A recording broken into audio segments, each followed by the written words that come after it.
I'm going to start recording, and let me share my screen here. I have a little PowerPoint that I will give you because it's going to be for your reference. Now, they told me that they sent you all the forms, the checklist. Did you guys get all that? Okay, great. Then I won't have to do that.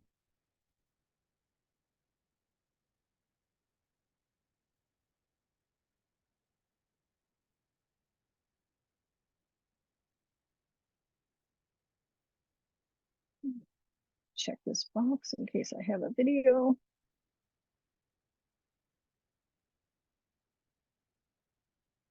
All right, let's get started.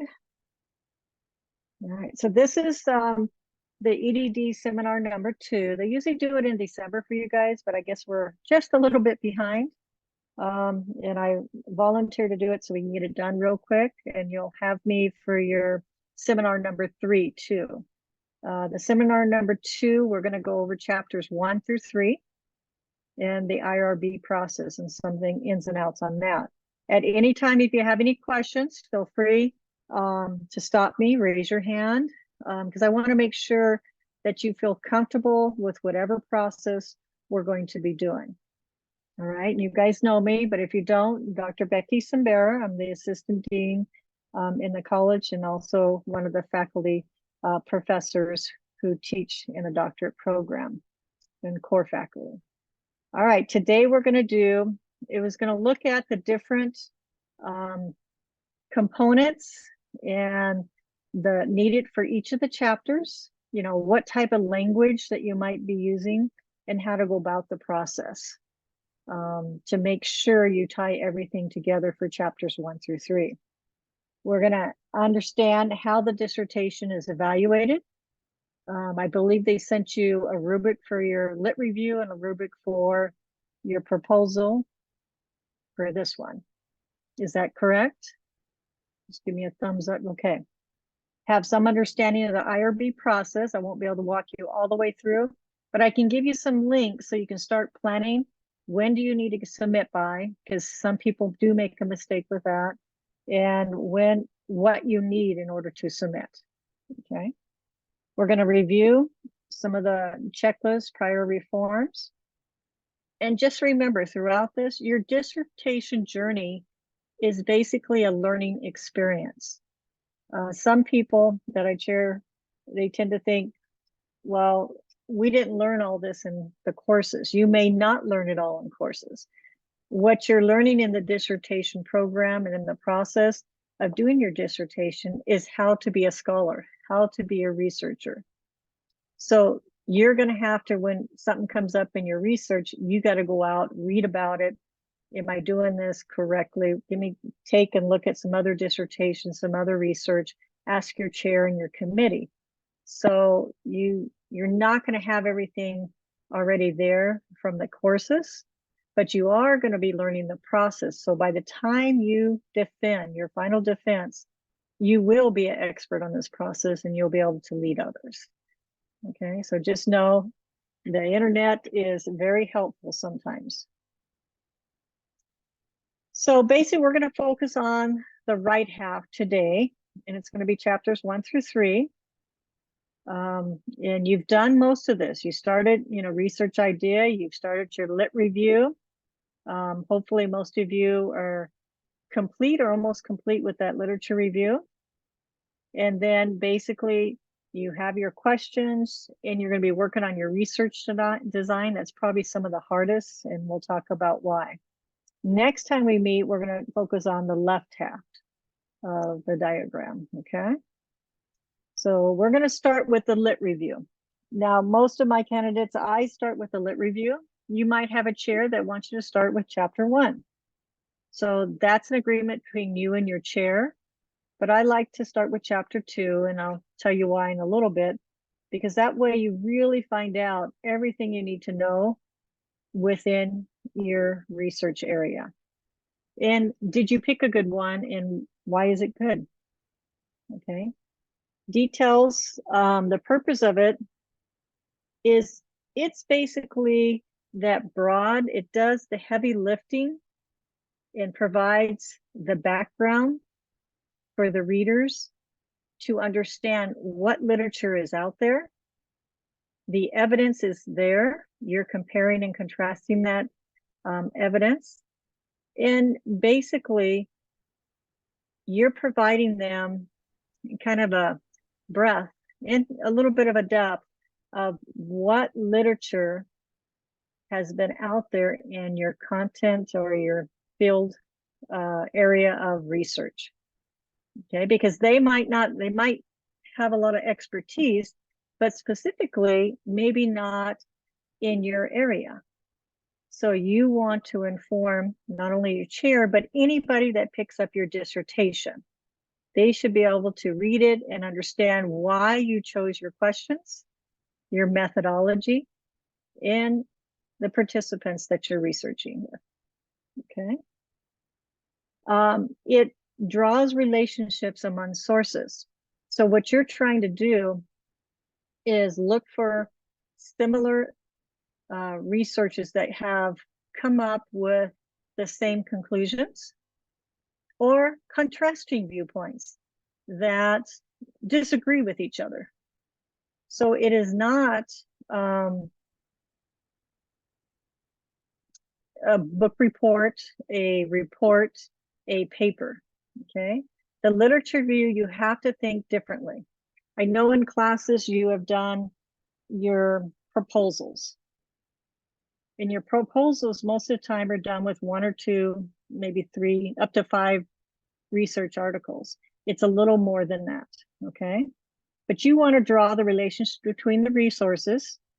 You want to evaluate major problems, parameters through academic study, and really compare and contrast to understand why you're doing the research the way you're doing it.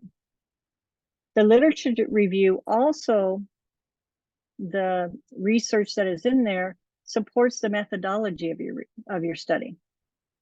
So it needs to be in there to support why are you doing qualitative? Why are you doing quantitative? Why are you using that particular theoretical framework or conceptual framework? Okay. It also, the biggest one that some people have trouble with, it identifies the literature gap. So think about your study right now. Who can tell me what is the literature gap that you found? You can either type it in chat or basically raise your hand or just talk. What is the literature gap that you found?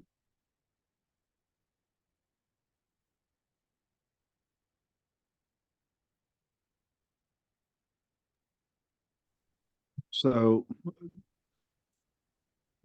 Dr. Sumbera? Mm-hmm. Go ahead. Well, okay. The literature review that I'm reading, there is a lot of research on males of color, but in terms of the community cultural wealth framework, it tends to be very isolated in terms of certain ethnic groups. So there's a lot of like how Latino students, males utilize the that particular model, and then how African American students utilize it versus something where how do both groups utilize it in a compare contrasting type of approach. I've seen that sort of gap there. Okay. Now, when you're looking at the gap, what do you look at? What have you guys been looking at for find your literature gap? So I have lack retention, theoretical framework, apply CC.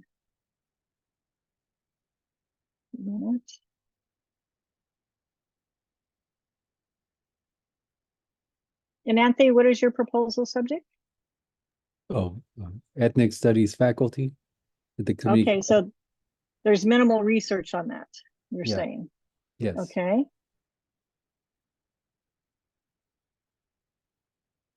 So I have another one for family achievement. The research mostly centered around females and at a 4-year institution. Okay. So you're looking at Latino males. All right, good. Looks like you guys are on your way with identifying the gaps. Excellent. Now, it's not easy to do. You can't just read 5, 10, you need to read the components within your studies that you're looking at. And you need to also go down to recommendations and look at the recommendations and see what's missing in order to get that research gap, okay?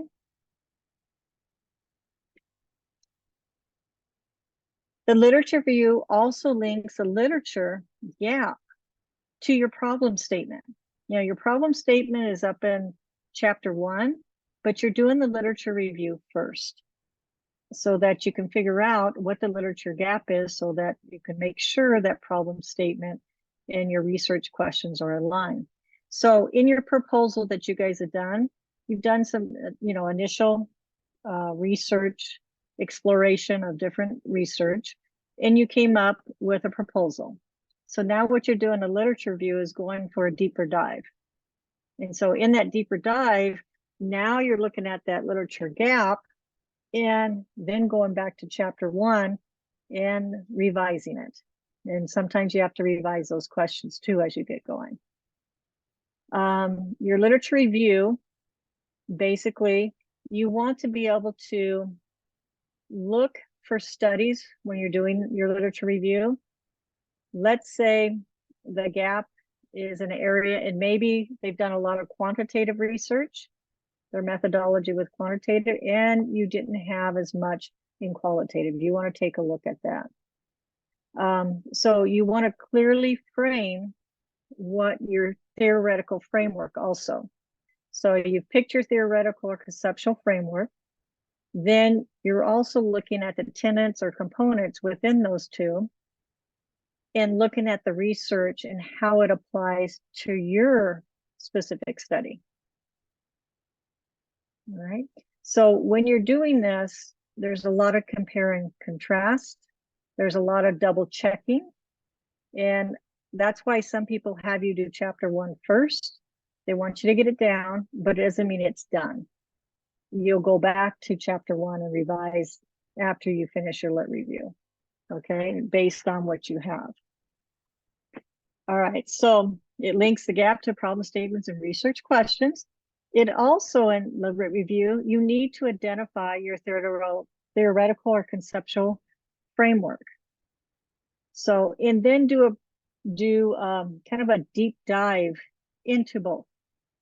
In your chapter 1, we'll talk about it, you do an intro, but in chapter 2, you're going to provide more information and link it to your research problem. And also it links to your methods too, okay? So what's the difference between theoretical framework and conceptual framework? Who has gone through that yet? Anybody? Because I don't think that's in too many of your classes. So theoretical framework provides a broad and general view of the research, and it's established in theory. So it's already established, your theoretical framework. Critical race theory, feminist theory, there's some other theories that you can probably have. Motivational theory, engagement. The conceptual framework is more of a focus view, but it is based on assumptions and it's not already root or established. So there's many different ways, and we're going to go deeper into the theoretical conceptual frameworks later, because that seems to be, I don't know about you guys, but when I get the candidates, that's one of the hardest things to do, is figure out what's my theoretical framework and conceptual framework. However, once you get it, then it's like you take off, because you have a foundation to structure your lit review, your methodology, and your whole entire process, your protocols. Everything is based on some tenets or components of these theoretical frameworks or conceptual frameworks. Okay. They also, the reason we have these, they both justify reliability of your study. And that's very important. You're not just pulling something and say, hey, this is what I want to study. it's based on something. And just like we did in the coaching piece, you have to have that third component. So it's not your opinion, it's actually based in something, okay? So when you have a lit review, it's basically going to take some key components for your research and tie them all together. It's going to basically funnel down. You want to lead the reader all the way to your research questions and why you're doing this research. So it's kind of a funneling. You start off broad, but you narrow specifically down to all the components that you need to write about. How many of you have done an outline of your literature review? Raise your hand, okay. That's the first thing you would do, an outline. Don't start writing. You would want to do an outline before you start writing chapter 2. Let's talk a little bit about what the literature review is not. Now, the literature review is not an annotated list of different research, kind of like you would do in a report or in a paper for a class. It's like a summary of what you found on the topic. That's not what a literature review is. A literature review is much more. You know, what are the key points? Who disagrees? Who agrees with maybe an outliner component?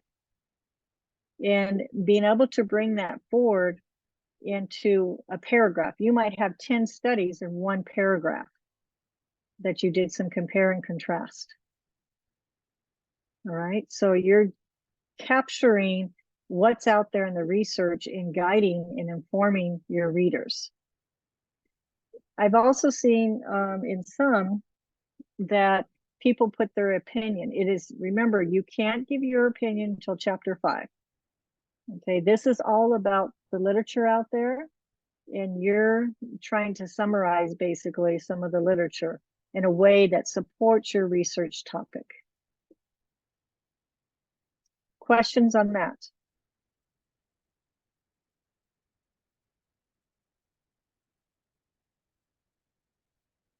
All right.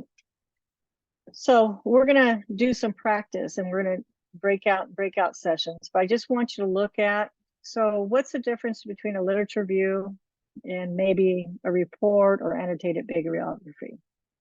Okay, so I put this down there for you, for your reference, but we're actually gonna go through it and look at it. So the literature review, you're exploring the concepts, the components for your research, and then you're bringing them together to funnel it into the reason why, you know, I'm picking maybe the sample population is because this reason. The reason why I'm focused on this theoretical framework is because this is what's needed based on the literature out there. Okay, so it's all about impacting why you're going to study what you're going to study, why your questions have been developed. So let's look at the funneling. So you did some funneling for your proposal, right? You introduced what you wanted to do. You picked a topic. Why is this topic important? The significance. You did some definitions. Then you picked maybe some themes that you talked about and did a mini lit review. And then basically you tried to answer the question of the gap, what remains to be known? Okay, why is this important, this proposal in this certain area? Now, if you look to the right, the lit review funnel, you're outlining important research on the topic that you're going to study. Then you're looking at basically, when I said compare and contrast, you know, maybe the strengths, the weaknesses of different studies, the outliners, the population they're studying versus the population they have not studied. And then you're identifying gaps in the literature. What are the gaps?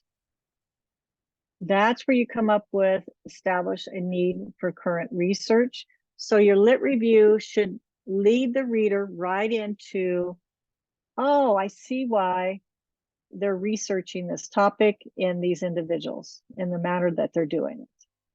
So by the end of chapter 2, they should exactly know why you selected what you have selected. So that funneling, you want to direct the reader every point, conclusions, why you're doing what you're doing.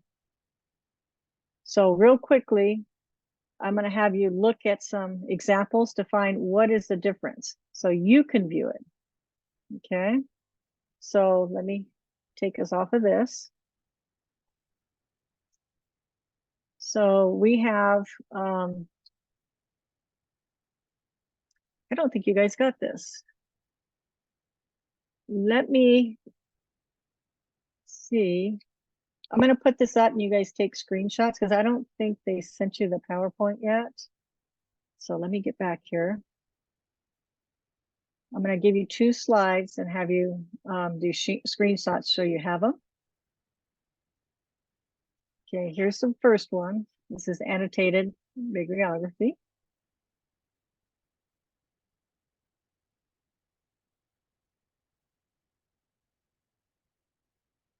So everybody got it? All right. And then the next one, this is the one that's more important. Take a look at this. This is an example of a literature review, a paragraph.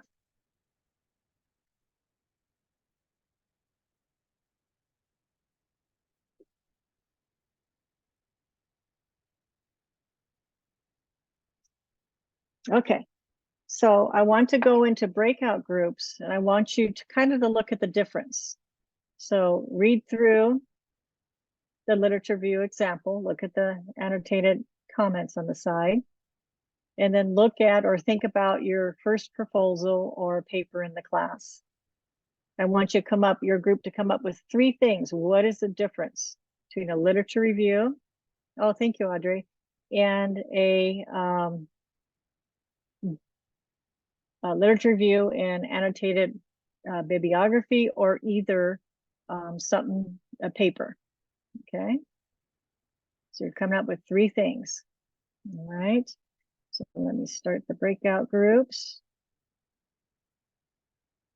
And we have 17, let's go 4. And where's the document that we're going to assess? Audrey put it in chat. In chat? Okay. I'm sorry. I'm just kind of getting to the office, to the house. That's okay. So let's go. 4. Okay, has everybody got it so they can take a look at it? So when you come back, then you're just going to report out real quickly. It's nothing big. What did you see some of the difference was? And let me pause. All right. Well, welcome back, you guys. That was just to give a little time to talk. So the purpose of this activity was just to make sure that we're very clear that when you're doing a lit review, we have to synthesize the research. And it's on the key topics, right? But not just any key topics. It's the key topics within your studied area, your research dissertation area. All right, so let's see. Group 1, what were the 3 things that you seem to have found? So that was, I think that was us. Me, Number Daniel. 1? Yeah, me, Daniel, Carrie, and Alex. I'll go ahead and start.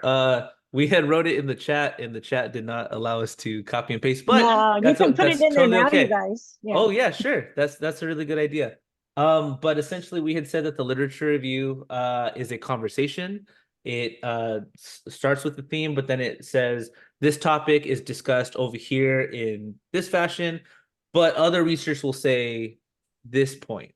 So it's a conversation, whereas the annotated bibliography is like a statement. It's like a, this. There's also direct quotes in the annotated bibliography, whereas the literature review is more of a summarization of the article. And then anybody else want to jump in on that last point? Yeah, I thought there was a color coding distinction between one versus the others. So that was probably the most salient difference. We said the lit review attempts to give a thorough overview of the current literature on the topic. Yeah, the Yeah, coding was to help you later on, those Thank you, Daniel. tired nights, think how to do it. right. Okay, another group would like to go. Sure. Group number 2. Okay, go Um, ahead. And so our group discussed the annotated bibliography as being a collection of works of a particular author, and almost justifying the nature as to why this work is important, which is good and is very annotated in terms of if I wanted to learn about the works of a particular author, that would be very helpful. But in terms of the literature review, we saw a few things. One, there is structure. You're making the case, and so you are using the evidence of other scholars to make the case as to why this is important, but you're also juxtaposing views, and then making, because there is this juxtaposition of views, I'm writing on this particular one, so I'm contributing to the gap that exists. And so we saw that, to Carrie's point, we saw that in the color coding scheme of how the scholar in this case, presents the case, supports the case with key examples of authors, and then says, and this is why I'm doing this, and then drops it again in terms of making his case or her case.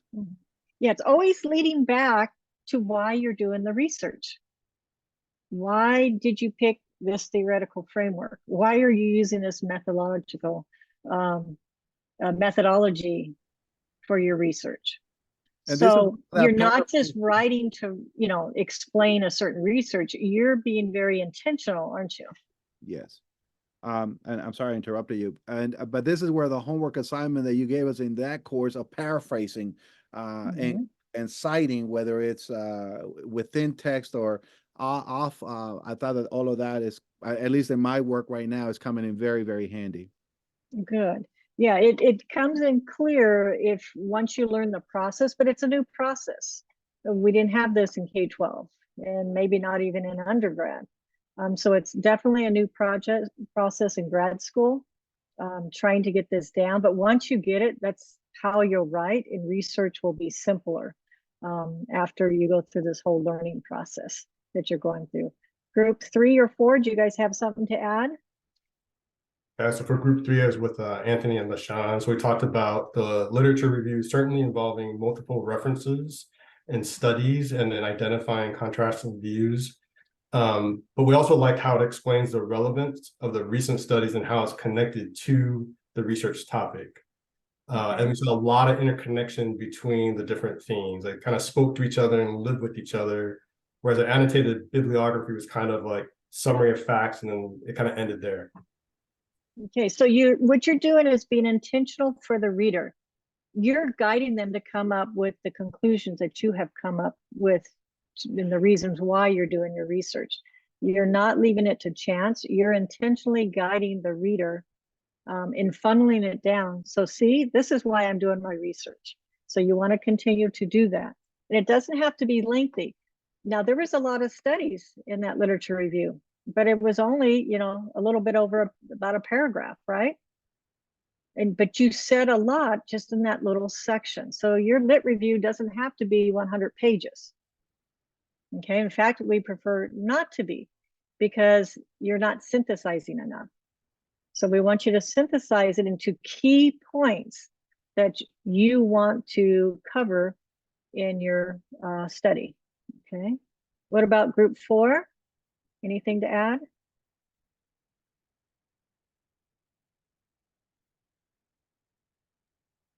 I feel like I don't know if we're group 4, but I feel like everything's kind of been summarized for the most part. It's just like making those ideas connect to each other and further supporting your position.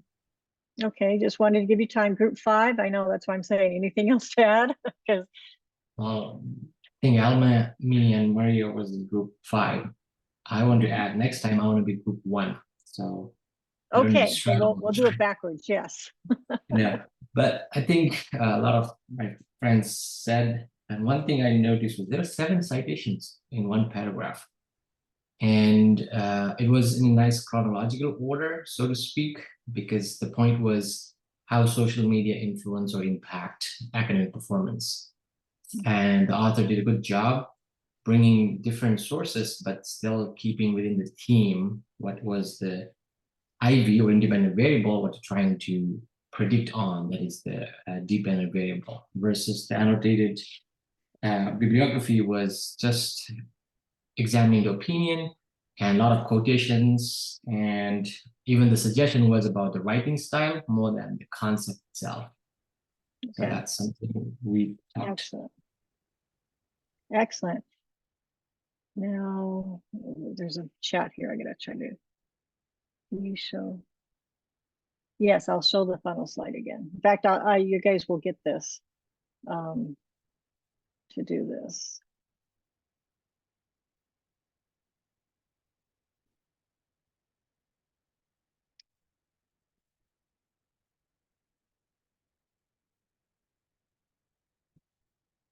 Oops, sorry. My computer's tired tonight. There you go. So you're funneling it down. And hopefully by funneling, you're also identifying those gaps. And that's why you're picking these key points. Okay.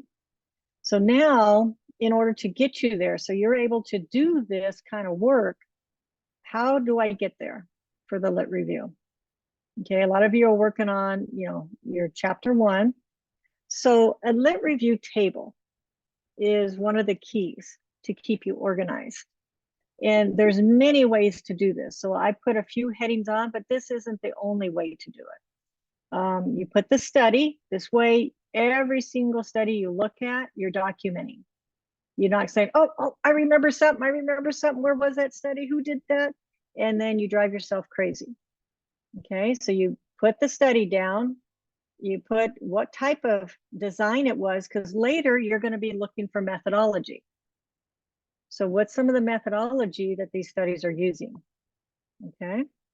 And this happened to be, they put down teaching strategies because that's what they needed to focus on. What are some of the teaching strategies, and what setting was it in?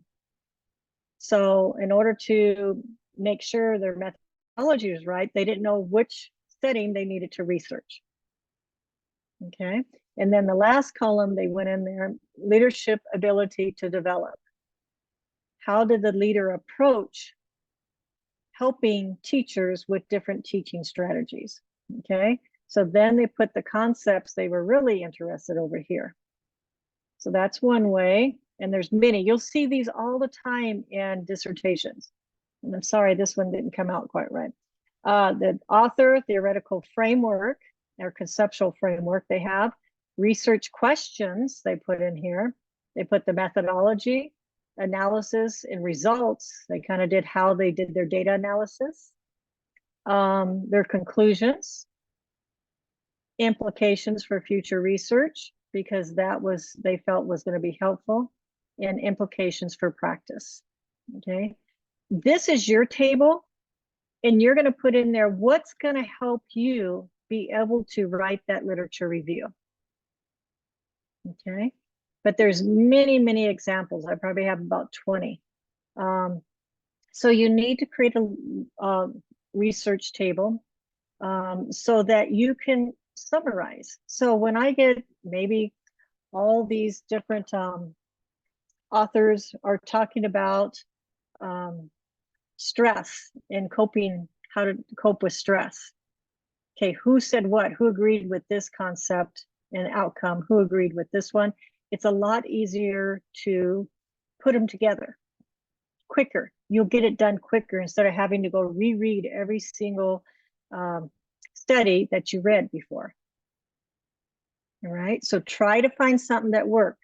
I know I've had people use 3x5 cards. I know some have used electronic formats.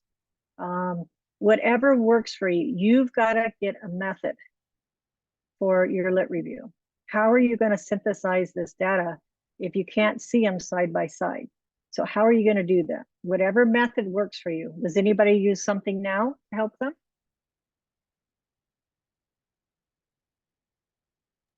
I posted a resource in the chat of something I had made a long time ago last year. Oh, wonderful. So people can edit that. I've thought about creating one with Airtable, like in the same way that I did the faculty document, because then you can kind of play around with what it looks like. So if anyone wants to collaborate on the perfect table setup, then I can work with you guys on that. Yeah, it doesn't have to be perfect. It has to make sense for you, right? It has to make sense for you so you're able to do the process. I've seen one person, they had stickies on their whole wall in front of their desk, and they would sit there. Other one was on the floor doing, with 3x5 cards. Everybody has their own method, but you need to be able to do something. How are you going to make sense of what you're reading with research? Okay. So it doesn't, yes, go ahead. Some time ago. Oh, Marvin, go ahead. Thank you, Salish. Some time ago, I created an article tracker.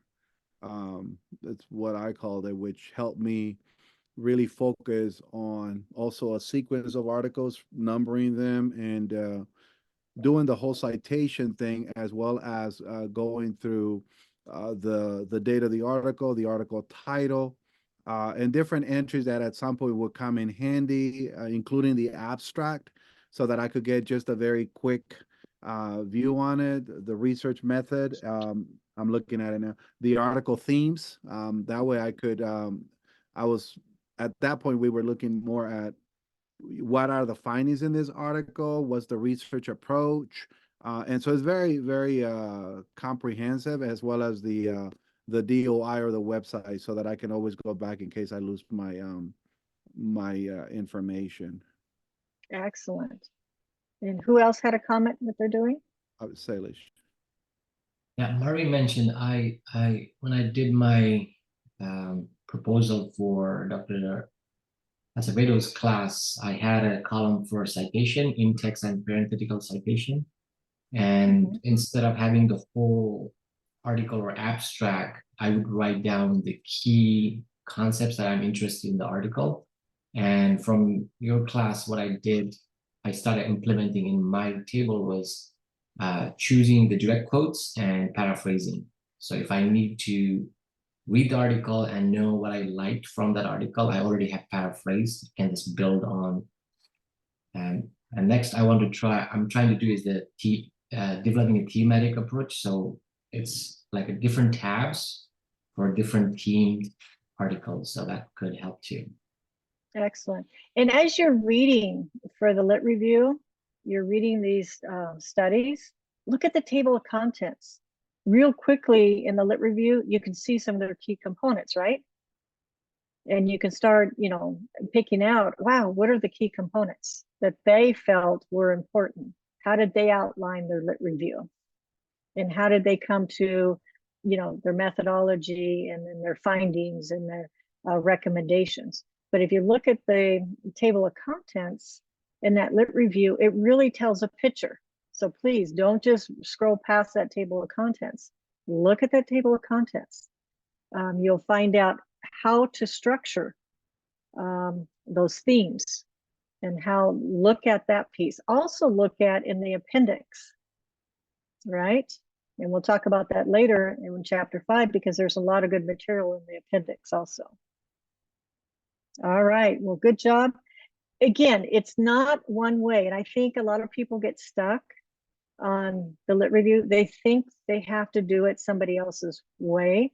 Your dissertation chair needs to approve it, but you've got to find a method in order to write it, to make sense of all the studies that you're doing. And that takes some time. You have to figure that out, because only you know what's going to work for you.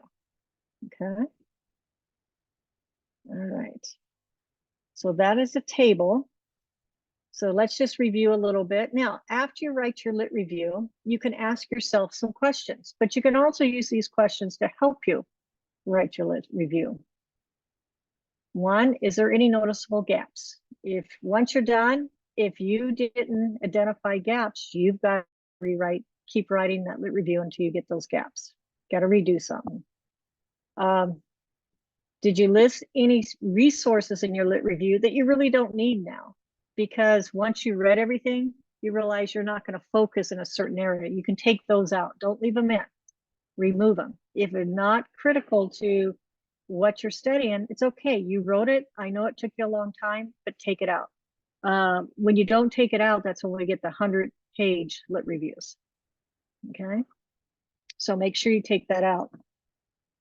The next one, if it's complete, you'll be able to answer these questions.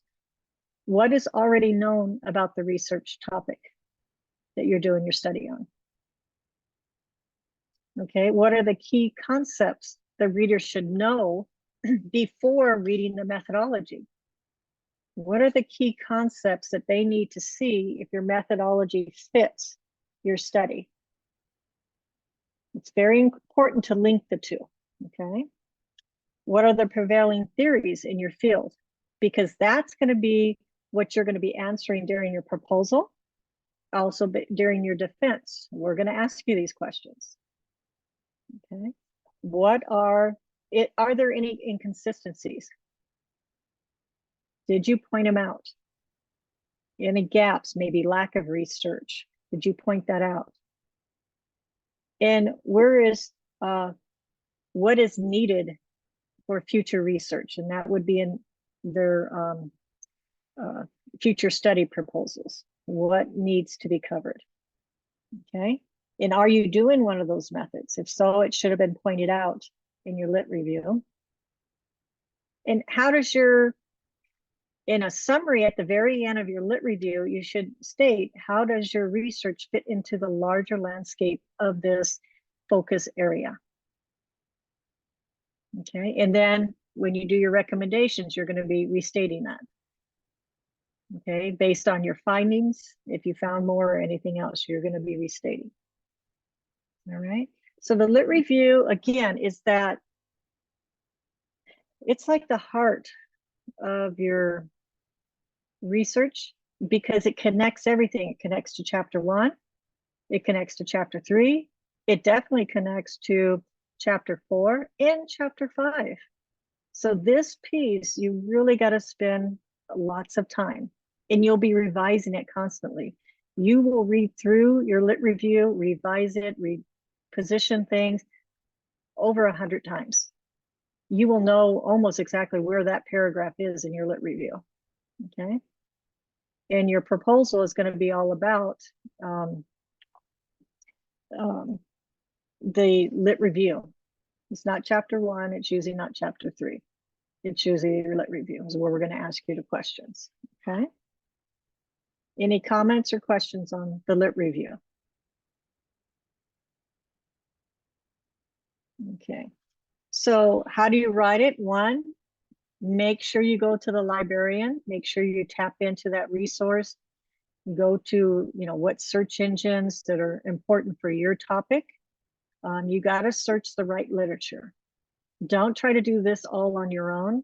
Seek that support. It will go quicker. Okay. Maybe 2 meetings with the librarian, you're going to be a pro at this. You're going to step 2, your evaluation and selection of the material that you're actually going to put into the lit review. Identify the themes, topics, and gaps, and then you're doing your outline, right? So then you're deciding on a structure for your lit review. Now there's different structures you can use. So let's go over that. Some people use the thematic, and this is the most popular. And basically, what are some of the themes, the concept, the theories, key components that you're taking a look at? And that's how they do the themes. They write it, and these are, headers.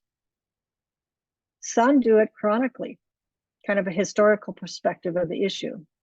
One right now, the English language learners and the legislation behind it, they chose a chronological approach because that way the reader is guided through all the history and through the key components in their lit review. And then others divide sections according to research methodology.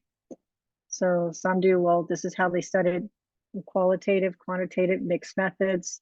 They'll divide it up that way. So you have to decide how you want to organize it.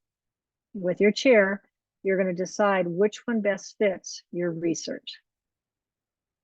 Okay, but the most popular is usually by concepts or themes.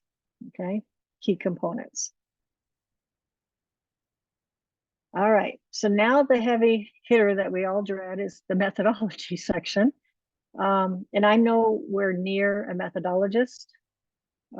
Wish I was, but I am an EDD, so I do qualitative studies mostly.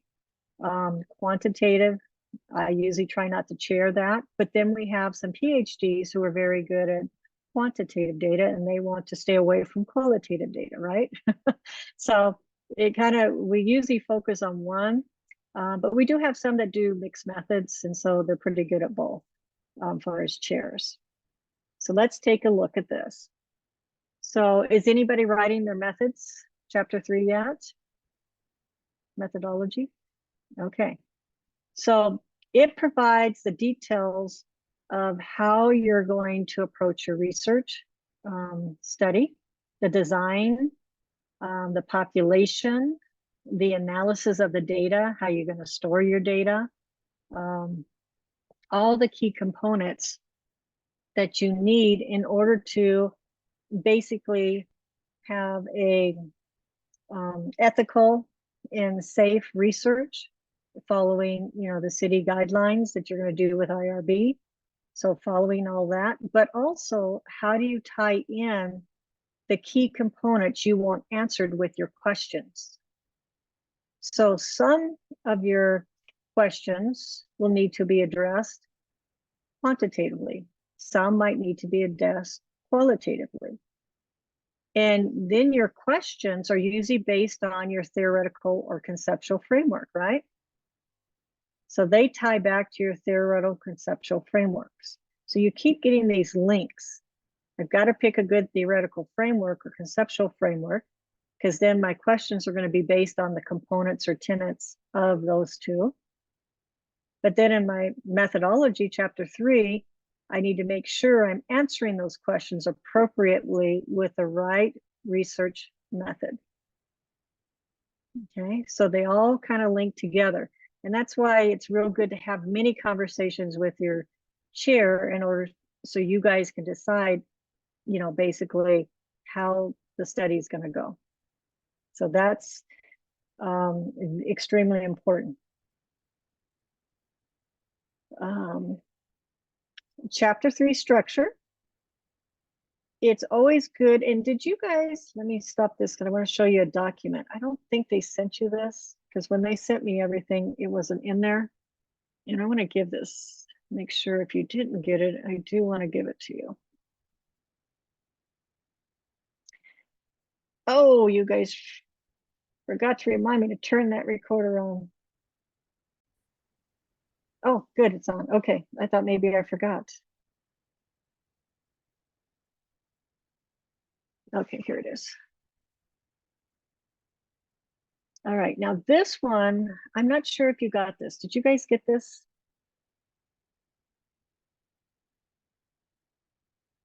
It tells you what's in each chapter. Yes. Yes, we did. Oh, good. Okay. So now I've modified it a little bit and it's in blue. And because I like to have, like in chapter 1, I like to have a little intro of what you're going to talk about. Not everybody, not every chair prefers that. I do, because I usually have one committee member who needs that in order not to get lost. You know, roadmap, where we're going to go, and then they start reading, and then a summary at the end. Chapter 1, I like to have a background, a little statement, little paragraph, exciting the reader into your study, dissertation study. And then I like to start with a problem statement. So that's up to your chair, how you do it. But chapter 3, let's go down there. I also like to have a little roadmap. What are you going to talk about in chapter 3? And then restate the purpose of the study.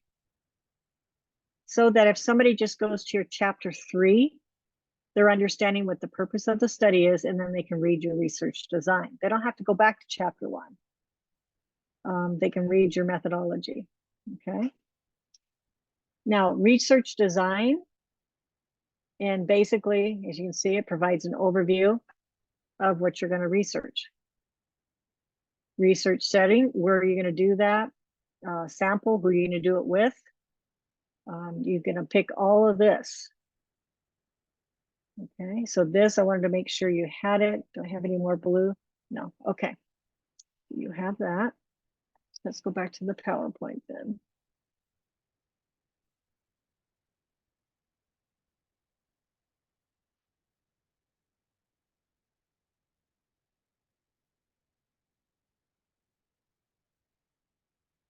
Come on.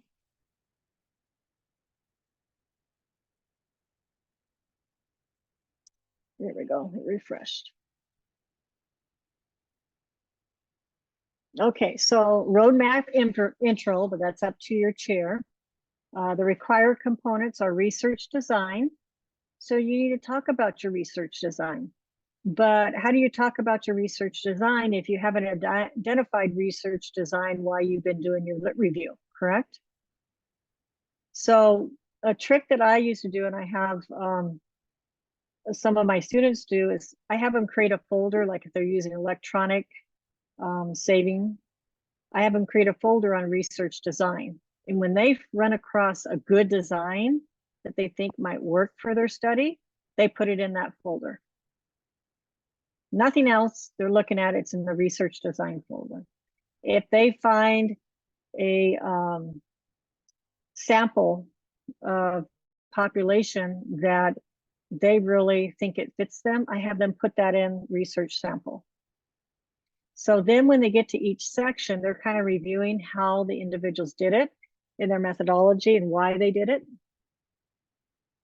so that they can kind of get some ideas, and they've already kind of filtered out what's not going to work for them, but something that might work for them because of their theoretical or conceptual framework and because of their questions, right? Might be similar. And research data collected, I also have them put in that part ideas, and maybe they have a survey, maybe they have a specific method of collecting data.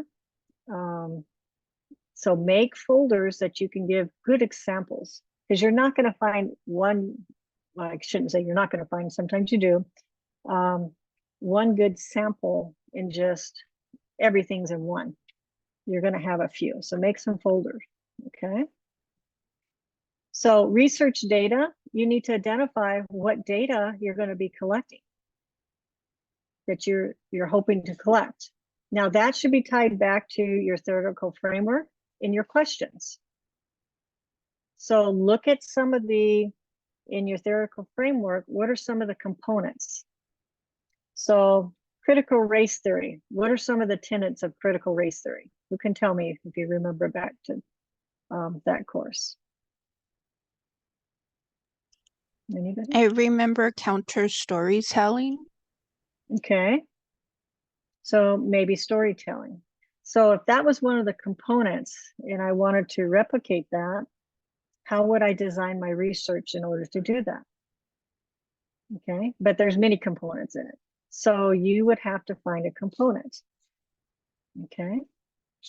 Any other one that you guys, who else has a theoretical framework and has a component?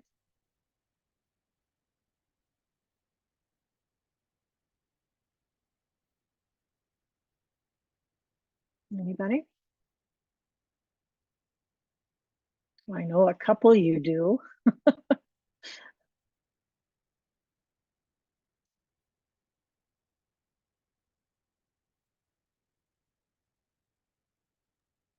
I can share mine if that's fine. So I'm Okay, David. Nora Amari's theoretical framework on student retention of non-traditional students. And the framework itself is called the Student Institution Engagement Model. Mm-hmm. Takes into account a lot of the overlooked characteristics and experiences and perspectives of non-traditional students in the retention literature. So instead of saying, these students are dropping out because, they're not dedicated or smart enough, it looks into a lot of the responsibilities, a lot of the constructs behind gender, and it looks at sense of belonging as well into these retention models. Okay, so sense of belonging, that's hard to collect data on, right? So are you doing a survey? Are you doing observations, interviews? Right, that's a good question. So I am doing a open-ended survey question that lets people answer some questions as to why they left. Okay, so figuring out the data that you're going to collect is a process. And so you might want to, while you're going through it, get some ideas. That might be one of your headers in your table. Juan Carlos? Dr. Sumbera, what about interviews? I remember hearing about interviews one-on-one, how to do interviews, properly interviews. That would be also part of this, correct? Correct. So if I'm going to do interviews, then I would want to look in the appendix and make sure I have a folder where I'm saying some samples of how they're structuring their, interview questions.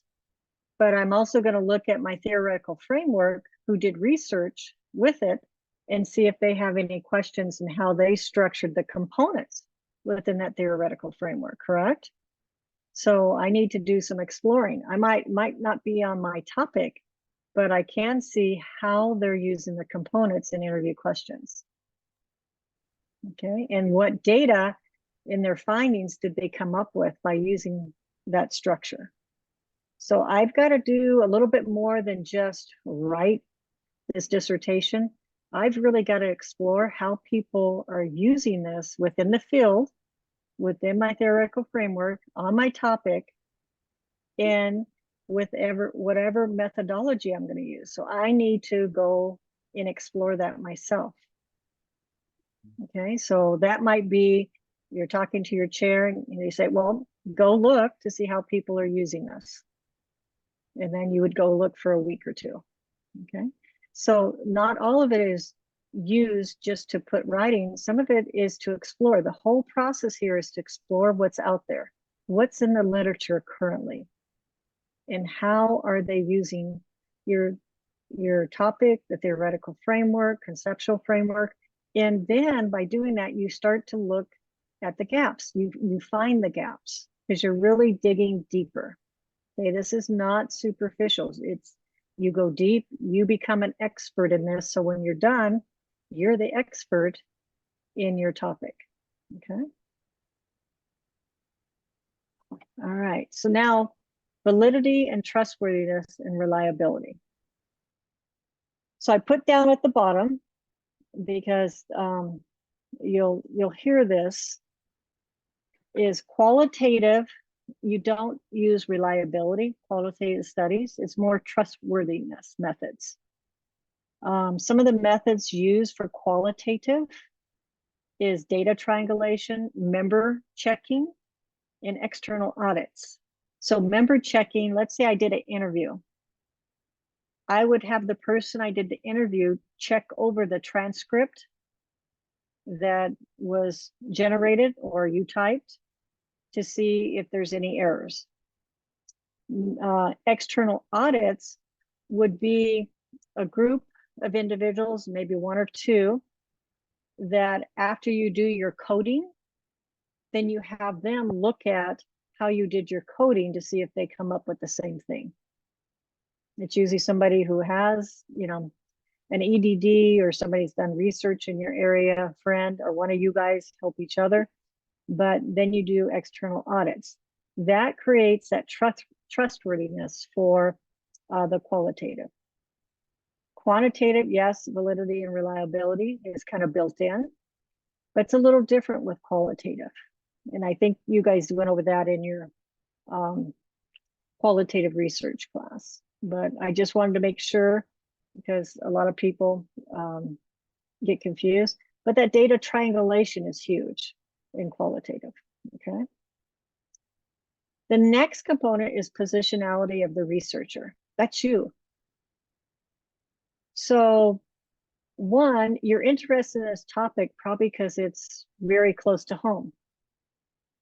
Okay, so you need to write, you know, basically not a story about yourself, but something that relates to, if I'm studying, you know, student engagement, but as a child, I had, I was disengaged. I might put that in there because I might bring, this is my positionality, that basically I'm extremely interested in this, and you don't want to not let people know in a sense of biases that might come into play. So you do positionality of the researcher, okay? And then of course, after each of these chapters, you want to do a summary, recap what you want them to know from this chapter, okay? To move you forward to the next chapter. Questions?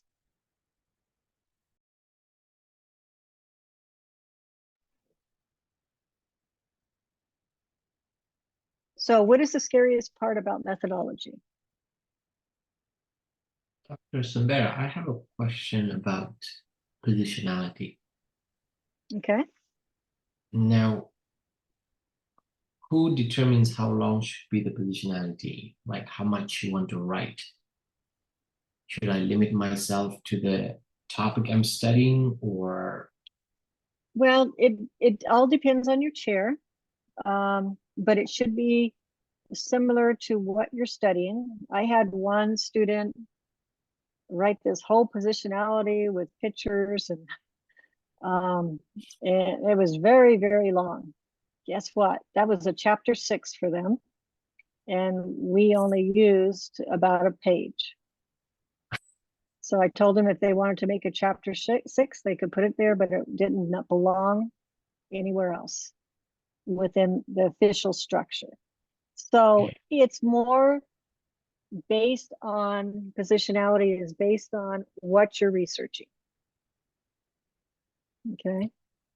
It's not bringing anything else. So positionality is for the research that you are doing at that time. So it might be different for different researchers.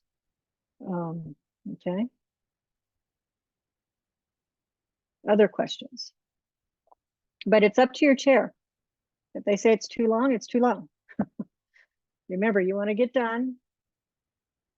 So they're trying to help you with getting done. And they've done this a few times. And so the recommendation is there. Now, I did have a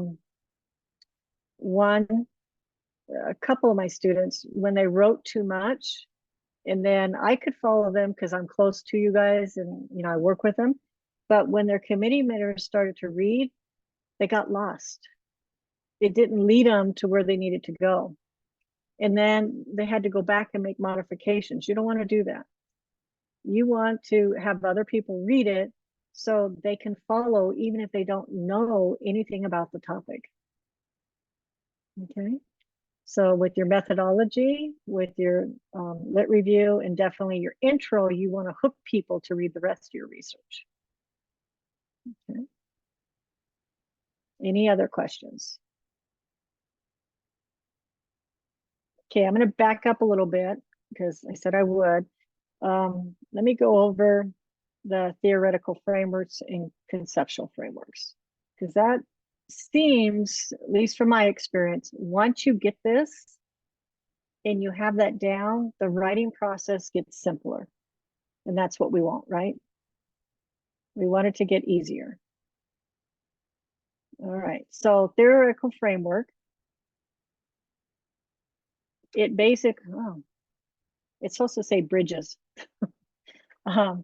The present study with the existing theories, and basically, it basically helps you analyze, interpret, figure out what structure, what the themes are, and where you want to go with your dissertation. It's kind of like the blueprints. If you have this and you're looking through a certain lens with your theoretical framework, it it does this. It keeps you narrow and focused so that you're not all over the place. Because sometimes during a dissertation, you might feel so scattered and chaotic if you don't have something to refocus you, because you're reading so much and you sidetrack, you get off and you go different directions down that rabbit hole. So what I used to do is I used to put the framework right in front of me on my desk. And every few minutes I'd look up, is this has to do with my theoretical framework? Nope. Okay, let's back up. And I'm not going down that rabbit hole. It saves you time. Okay, so it really keeps you focused on what you need to do for your research. Otherwise, there's a lot of rabbit holes you can go down, and you'll spend weeks and weeks and months on the rabbit holes, and it slows your process down. Okay, so you need that lens to structure your dissertation, to support you in finding what you need to find. And it provides basically, that last thing provides a structure for defining how you will philosophically, epistemologically, methodologically, and analytically approach your dissertation. Okay. So if you have, some of these different theoretical frameworks, I put some examples there, CRT or whatever, it helps you and it keeps you focused. So the main thing is when you have that third reference, you have a structure to go by. You don't have to make things up. So each theoretical framework has different components, and then I would pick the components. It has visual structures. I might choose a visual structure. Okay. You don't have to use all the components in a theoretical framework in your study. You have to say which components you're going to use and why. Okay. Now let's look at conceptual frameworks. Again, we said conceptual frameworks are based on assumptions, right? So theories are actually proven facts, that are there, but these are assumptions. And there's three types of conceptual frameworks. You have the mathematical kind of descriptions that you're following. You have the visual representation, which I get a lot of. They use a visual representation, say school reform, plan, do, check, act. That might be a visual conceptual model, right? That is there. The Lewins, Cotter's might be a conceptual framework. Okay. And then basically the taxonomy is the third one.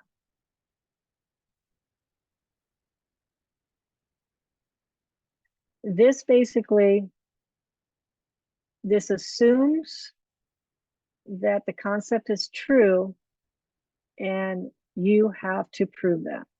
Some people use conceptual models by combining two together and making up their own conceptual model for their research. Okay, so it's assumed there, but you still have to prove why you did that. Okay, so real quickly, what I'd like to do is just put you in the room because this part is hard. And so some people might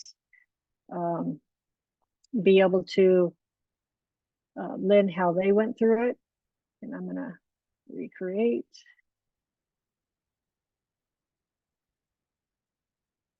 A little bit more people. We're gonna open up just 5 minutes, just talk about these two and see if you get clear pictures, conceptual and theoretical framework, because this is hard, you guys. This one is not easy and there's so many out there, okay? So about 5 minutes. Yes. I have a question. Yes. Well, welcome back, everybody. Go ahead. Mike, so if let's say in group, Leon and we thought that we have a theories, but also David and I were talking, we want to not use the theory that already exists because some of those theories don't explain well the population we want to study. Let's say I want to study first generation student of color. The old theories may be based on people, those who are middle class or white. It may not fully capture the concept we want to study. And my question is, if I were to develop my own conceptual framework and not rely on any particular theory or existing theory, do I need to justify, let's say, for example, there is a belonging hypothesis, and I don't want to use that. I want to look at it, I want to see how they have conceptualized, but if I'm studying belonging in my study, do I critique those theory and not use them as basis of my study, or I don't need to mention about those? No, you don't. You wouldn't make up your own. You do not want to spend, 5 years coming up with your own theory or conceptual framework, but you can combine. So you're saying that there is a theory that maybe doesn't deal with your population. That's great, because that's a gap, right? So what would you use from like CRT, anything else that does deal with the population? Can you use two theoretical frameworks to combine? And that would be up to your chair, but you could use two. I have a dissertation right now. It's using two theoretical and one conceptual in order to get to all the components that's in their research. Okay, so you might not just use one. Yeah, they're using one, but they're not using all the components from each of them. Okay. Okay, so that would be kind of what you explain. Okay, that would come out in your assumptions and possibly even delimitations, depending on what you're using. So basically, or the type of research you're doing. So basically, you and your chair would decide, are you going to use two? Because one, CTR, you might be able to takes from that some components to explain the students how they're reacting, which the other theoretical framework is not, correct? That you think, your assumption is that it is not, if you haven't found any studies. But don't actually assume, because maybe you had a theoretical framework that people who have done research, it hasn't been done, in Southern California. So they don't have the same population. So you might be the first study, and you might add to the literature based on what your findings are for this theoretical framework. And that's really extremely important. Okay, so you might find it works, you might find it's not. But I always recommend, for safety, in case it really doesn't, I say throw in something that will help explain why it didn't align to what your research was doing. Okay. Thank you. And maybe a combination. But I would have lengthy conversations with your chair about that, to make sure that you guys are on the same page with it. Okay. Any other question? Good question though, because it's not going to be perfect. What you try to do is find a study that maybe you can replicate a little bit in different sections, so you don't feel so lost, kind of guide you. That's helpful. I used to have like 3 different ones I'd refer back. What did they do? To go back and do, and I still do that with different articles and stuff I do. It just makes it a little bit easier as a reference point, because then you're not spinning your wheels, especially if you choose to do your research in the evenings, a little bit more tired. Okay. Any other questions about chapter 3 or conceptual or theoretical framework? So when you're doing your lit review, you'll see different graphics that people will have within their literature review. All right, and so you might see something, you know, like this. You might see a lot of designs, numbers. They usually have some kind of graphical representation of a conceptual model. Okay, so they'll usually show you that. So when you find one that you like, you might take a look at that and save it if you see how it emphasizes an area that you're working on. All right, so the next section, we're going to try to tie chapter 2 and 3 together to chapter 1, but we're also going to take a look at chapter 1 with some actual dissertations. Before I get started, did they send you 2 dissertations? If not, I'm going to give you links for those, so you can download them while I'm talking. Yes, go ahead. Okay. I'm going to send you 2 different links. If you're community college, higher ed, you will select one, and if you're K-12, you'll select the other one. Okay, there's the links. Now log into your MyCoyote because it is on ScholarWorks where you're downloading it, so you have to log into MyCoyote. So I'll give you a little time to do that.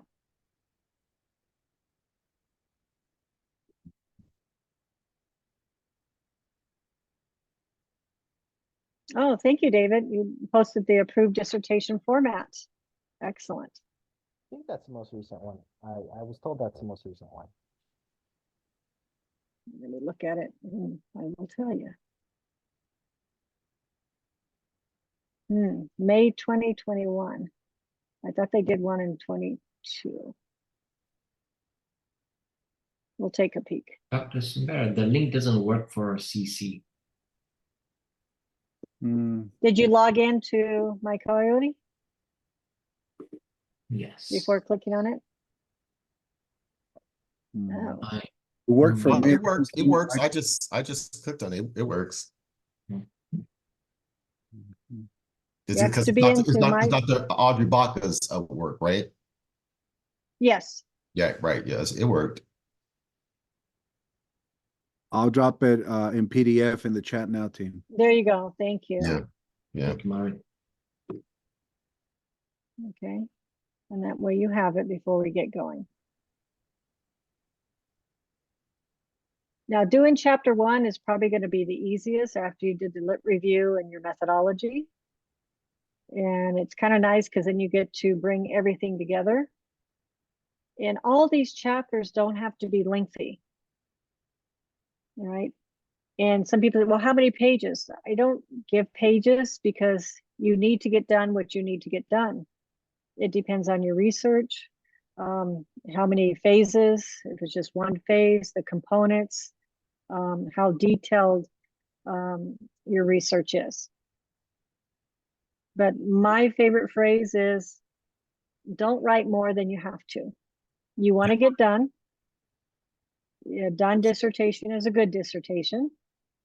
You want to be proud of that dissertation.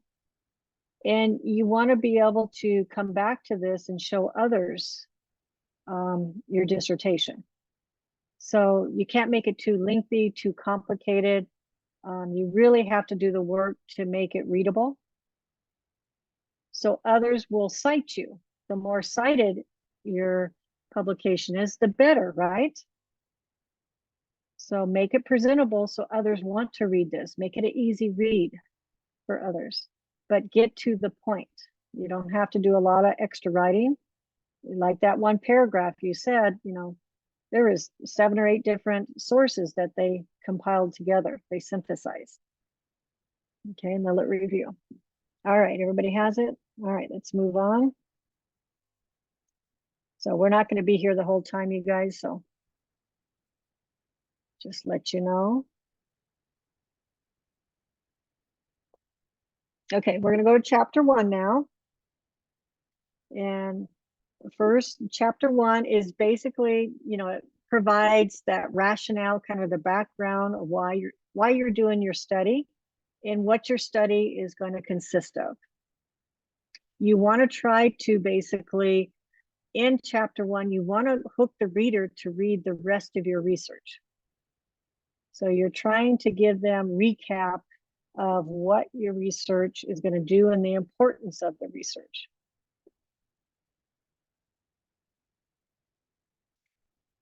However, in chapter 1, it is extremely backed up with a lot of evidence because you have it in chapter 2 and you also have it some in chapter 3 on your methodology.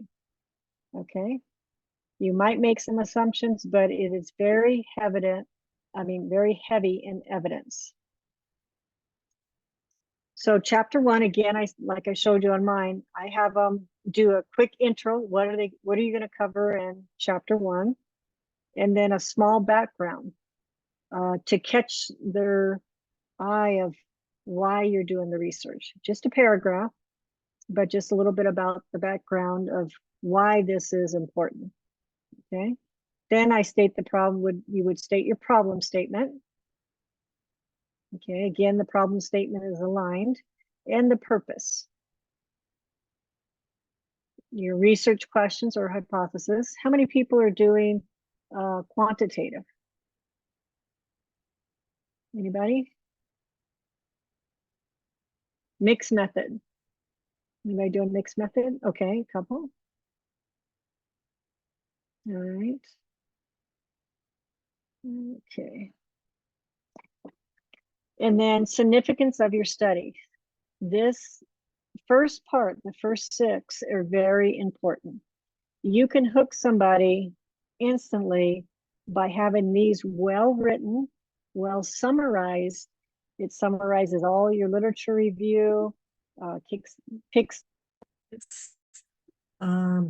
talks about the main purpose and why this is important.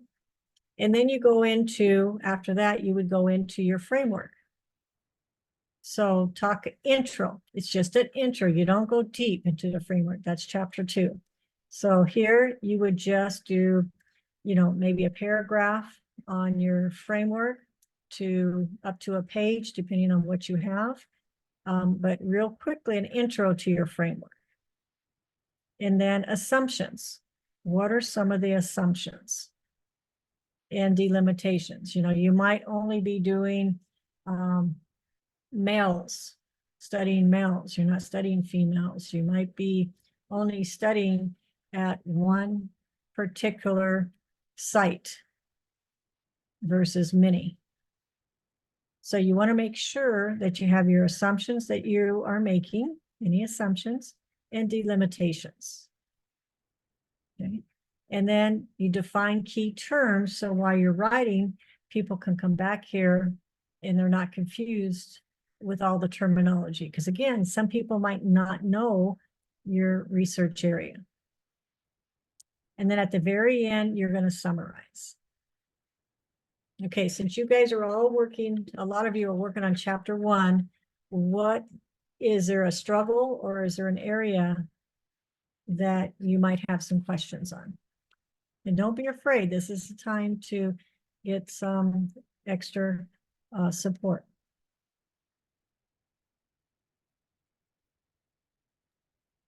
I have a quick question. So for the introduction, like I've read dissertations where the author will go almost like 2 pages long, kind of just describing their own personal connection to the research, whereas other people will like write it in a paragraph or 2 and keep it succinct and then elaborate later. And so I'm wondering if there's like a preference for Cal State or if it's really up to the dissertation chair to ask about that. Yeah, positionality, I would keep in the other chapter. I wouldn't put positionality in this chapter. Whoops, sorry. Only because sometimes positionality, when you positionality of your paper, it's not about you.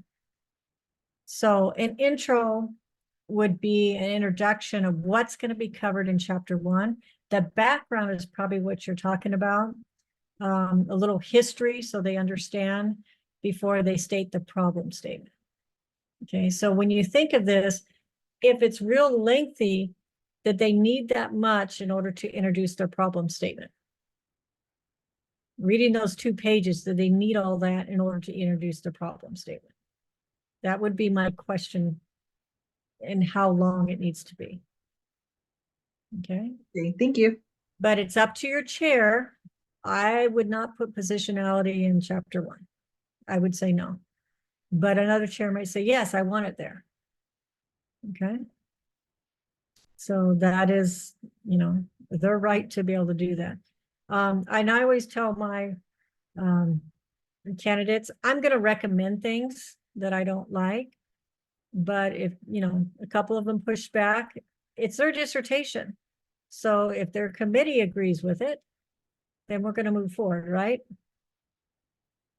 So I'm just trying to help them, guide them, but ultimately it's your dissertation, and you need to, you know, your chair is trying to guide you to get done and get done quickly. So they might see a need that you need to do positionality in chapter 1, depending on your research. Okay. Again, what would be yeah, go ahead. Sorry, what would be the difference between assumptions and delimitations? So delimitations would be, again, that you're only, stop this because I keep hitting it and I advance to the next one. So your delimitations is basically you're looking at, it has a lot to do with how you're structuring your research, who you're studying. So you want to reduce maybe an example that's coming to my head, sorry, is the population. So I'm only going to be studying females. That's a delimitation. I'm not studying everyone who works at this site. I'm only going to focus on females. I might say that it's from Southern California only sites. That's a delimitation. Okay. And how is that different from limitation? I thought that would be limitation in your, at the end of your paper, you're saying that your study focus was only one particular age group or gender or site. Maybe because I'm thinking from... So assumptions are assumptions being made. So I'm assuming that African-American males are not becoming educators because of barriers that might be in the structure for the teaching credential programs. That's an assumption I made, right? I don't know that for sure, but that's my assumption that I'm basing my research on. Does that make sense? A little bit. That's making me question more. That isn't that any different? How is that different from my hypothesis? Let's say if I think, you know, certain population is not seeking education because of a certain barrier, and I'm studying that, wouldn't that be my hypothesis? Like no, I'm not trying to answer my assumptions, but I'm stating my assumptions. You will try to answer your research hypothesis. Okay. Dr. Sumbera, is it okay if I interject a little bit on what I kind of see when I see the limitations? I kind of see it in the way of, let's say you want to study population, but you may not have access to actually extrapolate that data and use it for your research, but you know it's important.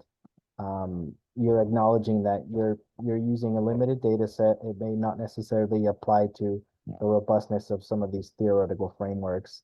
And I think that's when I would say these are my delineations. Mm-hmm. Yeah, delimitations are vary. Who I didn't see who spoke. Sorry. No, it's okay. Go ahead, Dr. Sumbera. I'd like to share. No, Marvin, go ahead, and then I'll share. Okay. So in the study I'm working on, I'm doing males of color in South LA. So the limitation is that it's very limited to the very specific geography. Within that, I'm only doing a certain number of students as a sample. So the delimitation is that it's not representative of the entire student body. I'm using the term males of color, but honestly, I'm only focusing on Latino and Black males, whereas males of color could be Pacific Islanders and anything else non-Caucasian. So that would be also a delimitation that I would cite in that section. Mhm. Okay, so okay. So, and we're going to take a look at some assumptions, and we're going to take a look at some delimitations in a minute. So I think that might help a little bit by looking at these dissertations as examples. Okay, so we'll take a look further because I want to make sure we're clear on what each of those are. Okay.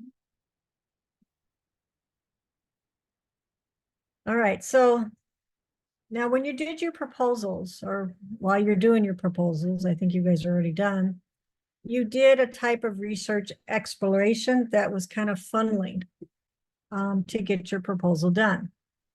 So you kind of served for a topic, then you looked at different publications, search engines, and everything else.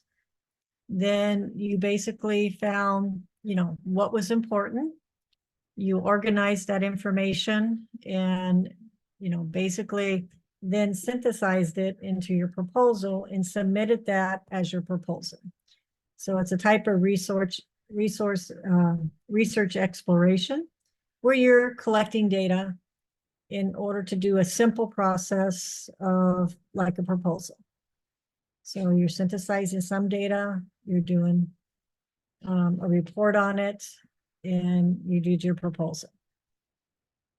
What we're going to do is we're going to take a look at these dissertations, and we're just going to look at how did they do chapter 1. Okay, with these 2 dissertations, and talk about what stands out. It might be the delimitations versus assumptions. It might be the problem statement versus the purpose. Okay. So with the outline that you have, sorry, my computer is not cooperating today. You know, problem statement versus the purpose statement, maybe look at those 2. Look at how they structured a qualitative research question or quantitative hypothesis. What was their theoretical framework or conceptual framework? What's the difference between that they had for assumptions and delimitations? Okay, and then how did they summarize that chapter 1? So that's kind of what quickly I want you to look at. And maybe if I'm going to put you in, I think, larger groups, and maybe if you split up, decide what you want to take a look at together, and then come up with, so you have time to talk about the different concepts. Let's recreate.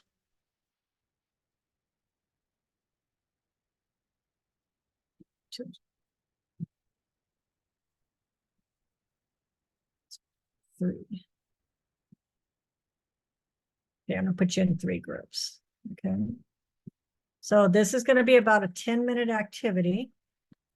So decide first as a group what you want to look at, either compare and contrast or just get some tips on, kind of split up. Each of you look at the little bit of the sections. You want time to look at all of it. And then a short discussion at the end. Okay. Questions? All right. Here we go. I'm going to open it up. Okay, welcome back, everyone. Gave you a little bit time to talk about different things in the process. So if we looked at chapter 1, let me close this window. I need my extra monitor. Okay, as we're looking at the structure, Did anybody take a look at the problem statement versus purpose statement?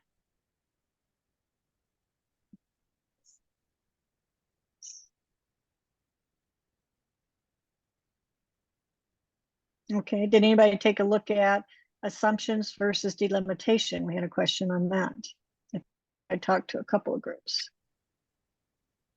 Yeah, I looked at it and I made my group listen to me because I was talking to you about it while we were in there. But yes, that's what I looked at. Okay. And so I talked to a couple groups on that one. All right. So what did you notice? What are some of the things you noticed about the dissertation you looked at for chapter 1? Dr. Sumbera, David and we couldn't agree, or we continued to talk about the delimitation. Is it really something we can control, or we just happen to choose? Delimitation is something you can control. So you're choosing to maybe only study a certain population, only to use interviews. So it's a delimitation. So you're in control of what that delimitation is. You're setting it. Assumptions, you don't really have control over. Okay. So, but you have that assumption. I think when I was in your group, I used the example, we have leaders and I want to interview the administrators at a school site. I'm assuming these administrators have the knowledge of their school sites that I'm going to be able to obtain good information, or they're going to tell me the truth. So that's my assumption. Okay. I'm assuming there's a difference between maybe the two populations I'm studying, or the two different types of curriculum that I'm taking a look at. I'm assuming there's a difference. Okay. But like you said, it's my assumption that they're telling the truth is something I have no control over, but I'm going to study it, and hopefully if anything, I'll find that there is some differences if there is. Okay. What about the framework? Did anybody see theoretical versus conceptual frameworks?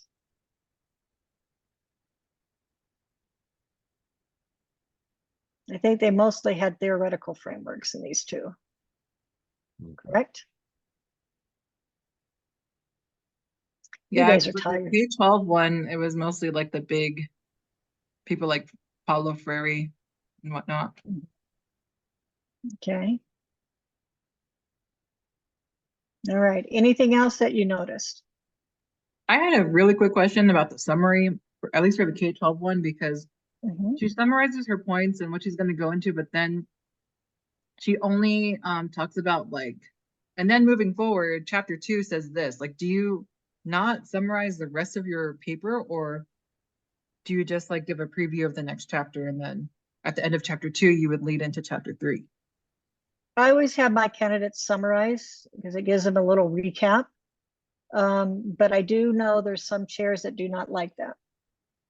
So, and people have different styles based on what they learned, right? When they went through the dissertation process.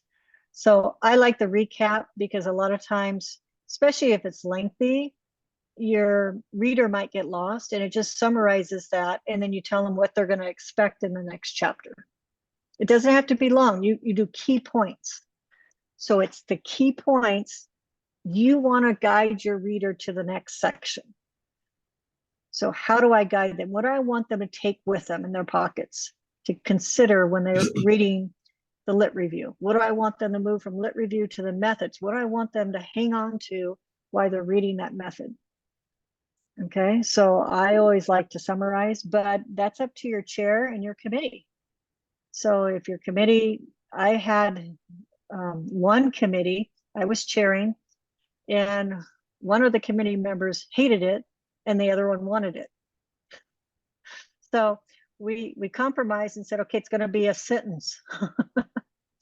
So we had to compromise with this committee list. We would have never got done. So, we had to talk about it. And all three of your committee members have to be on the same page, right? Because you don't want one wanting it, one not wanting it. So that's a conversation. And when you get to that point, you'll see that we all need to be on the same page to get you through the process, to guide you through the process. Okay. So like good chemistry, have a good chemistry. Like they all have to have good That's right. chemistry. Okay. Yeah, we have to work together in order to support you. But I did have one committee, I thought it backed us up 2 months. And the candidate, poor thing, had to rewrite different sections to try to compromise. So that was hard for the candidate, but we were able to get through it with the support. So really, when you pick, all three members with your chair, try to consider that too.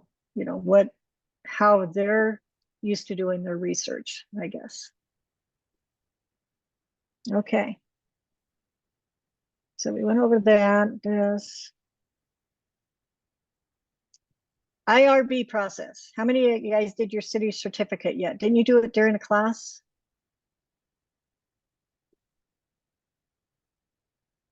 No, you guys haven't had the city certificate yet? Done it when I was in master's program. What is that? Okay, so let's go over this. Let me get a couple links first. I was told that we're supposed to do that on our own time, like not Yeah, during- but it helps if you get it, if we explain it. Because it can get pretty, where do I go for that? What do I do?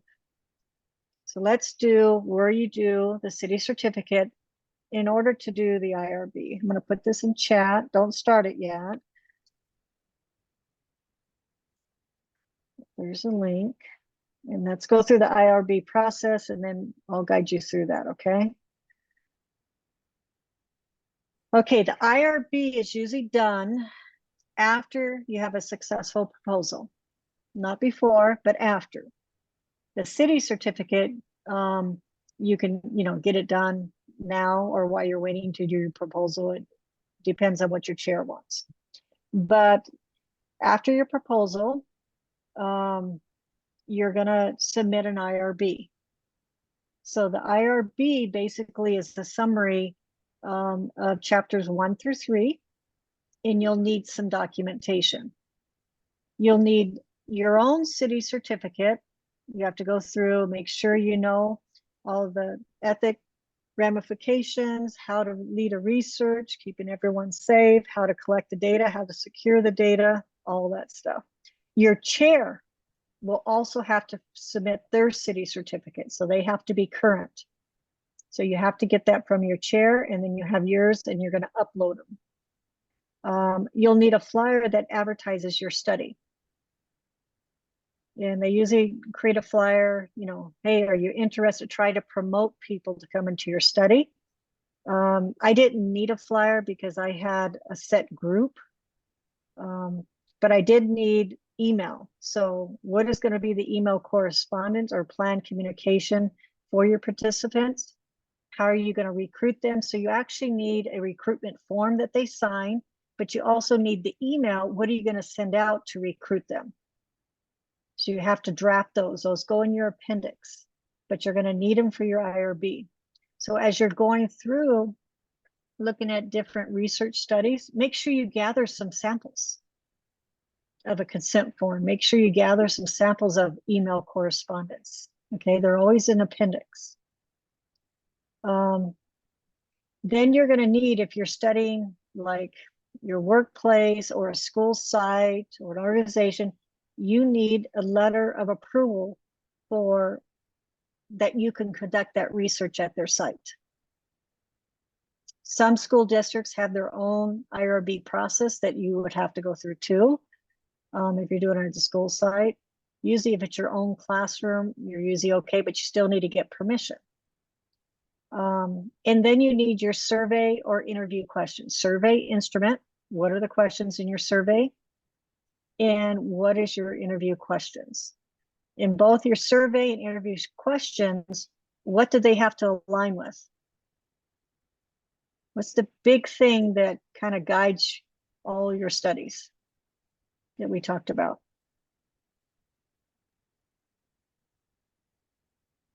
Conceptual or theoretical framework. Right. So your survey and interview questions should be linked up to your theoretical or conceptual frameworks. So if you're using a component in your theoretical framework or attendant, then you should have questions from that within your survey. We don't just make up questions. Okay, they have to be aligned somehow. Everything's aligned, and you would do a graph showing how it aligned, and that would go in appendix. Okay, but these are the documents you're going to need. So it's after proposal, a successful proposal. It's a summary of chapters 1 through 3. It's not difficult, but they really they don't want you to go on. They want specifics. Get to the heart of it. And you're going to need this information before you can actually apply. Okay, so let's take a look. I put the link in chat. So let's take a look together. I think I have a window up.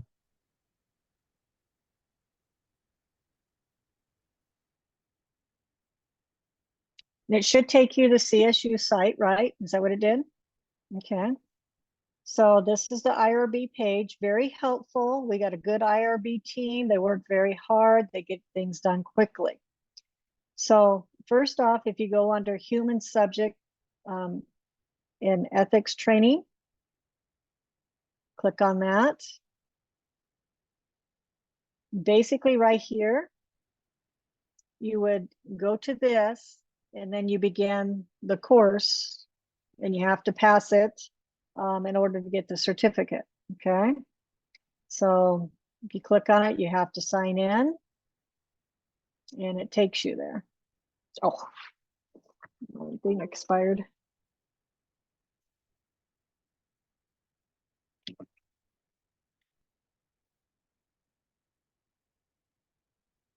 So if I want to update it, I think mine's due next year. I'd click here. And if I don't have one at all, you start a new one, you would do this, okay? And so you go through the process, answer everything. And then at the end, you would get a certificate and you save that because it's good for future research until it expires and you want that, okay? So that you can do on your own time in your course. It's not difficult, but you do need quiet time so you can really focus and get the answers that you need, okay? Now the next part that you want to go to, and let me go back. Ms. Sumbera, Yes. I have a quick question. Okay. So there are 4 different certificates I see. Oh, it's the behavior, the second one, I think. Is it social behavioral research investigator? Yes, it's the second one. Okay. I believe it is. Sorry about that. actually I the forgot last about one. that question. There Yeah, are they have actually different. 4. I see that's the 4th one. Is it the 4th one? Yeah.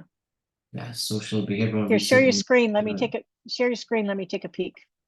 Okay.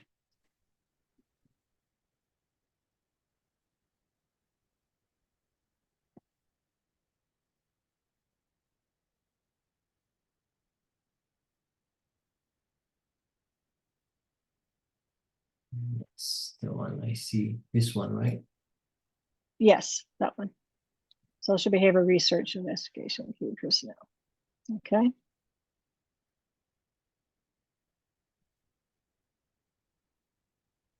So that would be the one that you'd want to do. Okay. Don't do it now because we're going to move on so I can get you guys out of here. But write that down. I'll put that, take that, put that in the PowerPoint so you have which one to select. Okay. With the links. All right. So now the next part I want you to go to, because this happens, this helps you plan. Is anybody doing a research with students under 18? Okay, that takes a full review, IRB review. And so you're limited in dates when you need to submit that by. And let me get, okay. Let me show you how you find the dates of the review. So back on the site, you'd want to go IRB review, and it says IRB submission dates. So you click on that, and this is important because you have to do a timeline for your chair of when you're going to actually do everything. So it says May 11th, 2024 through August 23, 2034. They are not reviewing full board applications. So for those of you who are doing full review of your application, you have to get it in before May 11th, or you're going to get it in after August 23rd, 2024. So you wouldn't be able to get an IRB in until after August if you don't get it in by May 11th. But actually May 11th is kind of not correct. So it's actually, come down here to the bottom, it says May 10th is the meeting, but the application must submit by April 26th. I've had a lot of candidates not get their IRB and lose out for the whole summer starting the research because of this. This is the meeting date on the left, but your application must be in by this date. You have to submit it by this date. So April 26th is the last date for full, let me see. What was that date up here? May 11th, okay. Okay, so that's the last meeting, April 26th. All right, now I have submitted reviews over the summer, and occasionally they get done very quickly, and occasionally they don't get done until we start back up. So it's just a matter of when it is. So if you need to do your research starting in the fall, because that's the best time to start that research, then you need a plan to get that proposal done and the IRB done quickly, okay? If you're planning to start your research and finish by December, then you'd have to back it all up. But this is an important page, the IRB submission dates. And then basically your city certificate you'll need to get there. Okay. Now, once you have all that, I know I have it here somewhere. Let me find it.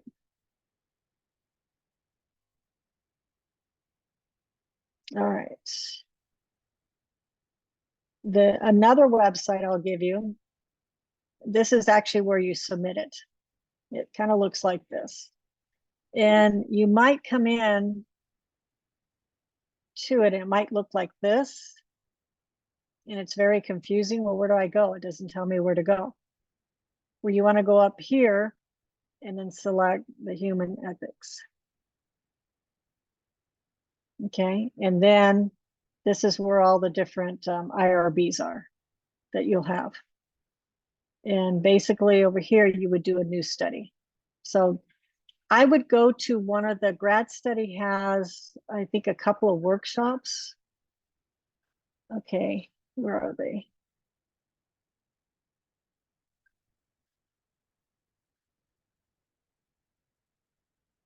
I know there's some training here.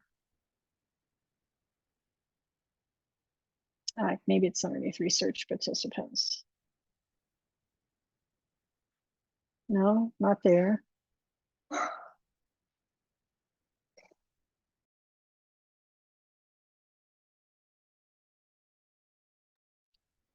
Okay, so I don't see it. Does anybody see it? They have trainings, IRB. Go to grad studies, I think. They have two coming up in March 9th, and I think the other one was the 7th. They're having an IRB overview and then something a little bit lighter. I think how to submit it. I didn't find it on the IRB. Dr. Sumbera, I know Yes. Dr. King To Young. You can Uh-huh. also set up like a one-on-one appointment with him, and he'll go over like all the requirements for IRB as well. Oh, okay. Wonderful. But I know they have 2 workshops and they're usually pretty good. That I've sent people to, and they said it was wonderful and they could do their IRB really quickly. But they go on the ins and outs and what to look for as far as a lot of students don't submit this, so make sure you do this. And a lot of students, do this, make sure you do that. So don't try to do it cold turkey. Go to one of the workshops. And I'll see if Stacy can send out the upcoming events for those, or to talk to the IRB. Okay. Now, a couple of you have a couple of the chairs are actually on the IRB board, so you guys are really lucky. That helps out. All right, so there's a lot to do. I also want to go over before, and tell me if you guys have this one. The rubric for the lit review. You guys have that? Okay, let me see if I'll download it. Let me see if you guys can get in here. I'm not sure. Let me put it in chat. Tell me if this link works for you. I also sent this out in the group chat earlier. Oh, the rubric? Yes. Oh, okay, great. Classified.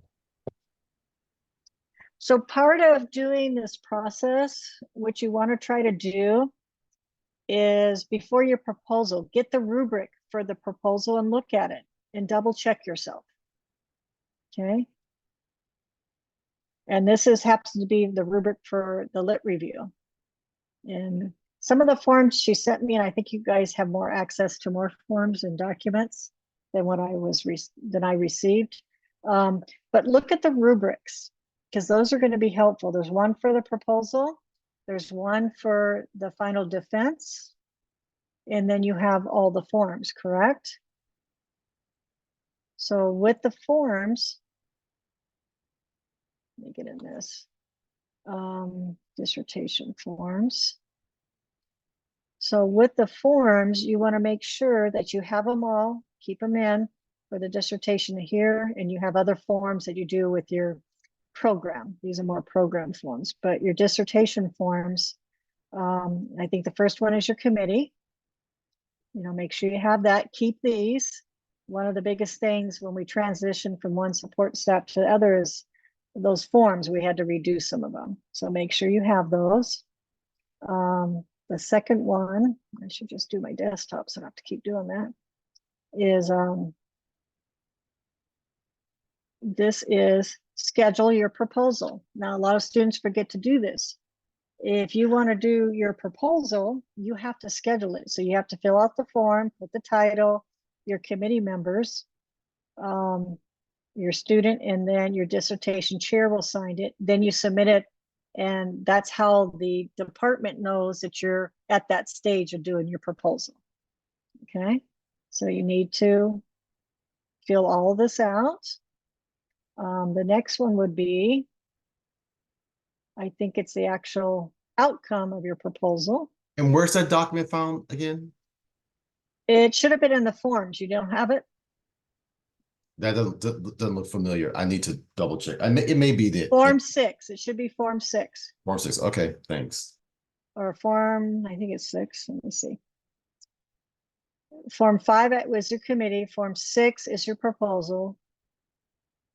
Form 7 is your summary. So what was the outcome? And so does it require any changes? Or they'll write the changes, or did you pass? Okay. And everything will be filled out. This one's usually done by your chair, but you can fill it out for them and send it to them. That's helpful. Anything you can do to help your chair, it does help. And then Form 8 would be your final defense when you're scheduling it. So you always have a form to schedule, and then there's another form stating the outcome of your defense. That's Form 9. Okay. And they also had, is it unanimous, not unanimous? You know, do they recommend you? All of that. And then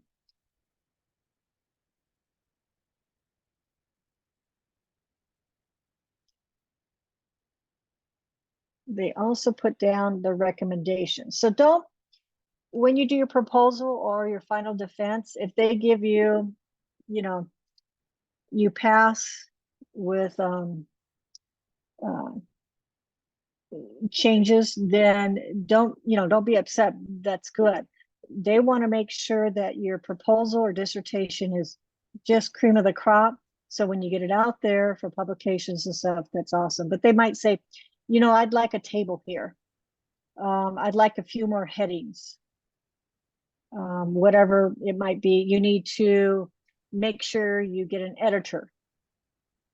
Because maybe you had some present tense and past tense because you have to switch that. So your chapters 1 through 3 is written now that you're going to do the study for your proposal. But when you do your final defense, you've got to change all that to say, now it's done. Okay, so it's past tense. You got to change it back. You got to change it to past tense. And sometimes you miss some of that. So just be aware of that. So currently, my proposals, this is what I propose to do. And then when you get to your final defense, you have to rewrite it to say, this is what I did on that piece. So just, you know, be expecting that. You got to schedule some time to be able to do that. So the main thing with this, and you guys are using Adobe Sign, correct, to send these forms out to your chair and your committee. That's probably the best. Marvin, you have a question? I do. I'm looking at one of the files I have in terms of doctoral dissertation material. And some of these forms you mentioned I don't have. Is there a link that I can just do a quick reference check, make sure I have everything? Okay, she sent me an email and I downloaded the form. So let me get to her email and I'll put that, I'll copy and paste that in there. Thank you. And Becky, how do you determine your proposal defense date? Is that just with your, well, it depends on when you're getting close to getting done. So I usually do after we do our lit review, and then when we do finish our methods, then I try to schedule a date. Okay, so this, okay, so all right, so this document of the dissertation defense is not doesn't have to be turned in right away. It's more so when we have more clarity from the chair. Is that correct? Your chair will help you. You don't schedule anything until your chair, you know, says. You don't even share what you have written with your other committee members until your chair allows you to do that. Got it. Now, that's for a couple reasons, because you'll get too much input and it gets kind of confusing. The other reason is that they're your main support person, and you want to follow what they're recommending. Okay, so you know that's part of what doing a chair. Okay, so this is, I wonder, she sent me an email with all the links. I don't know if I can just send it to you guys, because I sent you an email before, right? So I'll have to copy and paste this. Let me see if it works in chat. I don't think it will.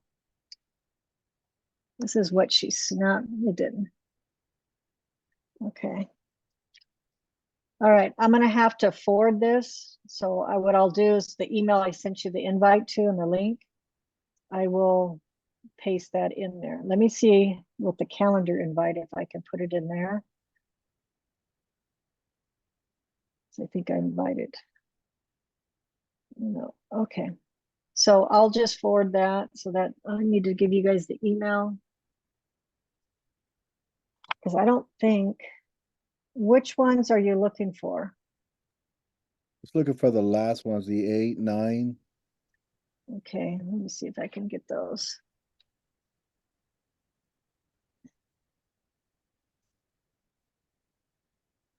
Yeah, and it just, I had to ask permission because they did a lot of changes with the new people. Let me see, form. Okay, here's 8. Let's see where it goes. And then I'll see if you can.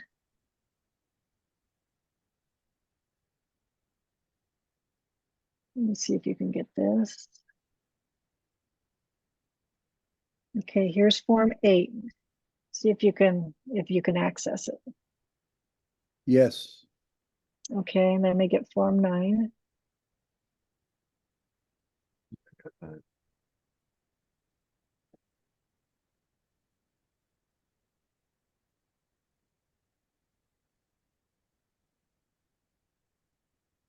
This is form 9.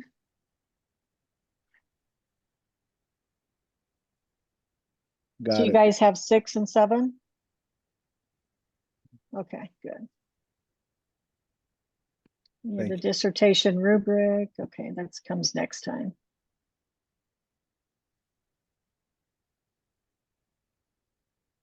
And the only one that I have that we haven't gone over is the checklist. I know you guys have this one because you've probably been following it. So your checklist for year 1, what you need to do, the spring of that first year, the summer of that first year, and then year 2 fall. Can you pull you guys one, Doctor? Oh, you guys don't have that one. Okay. Okay.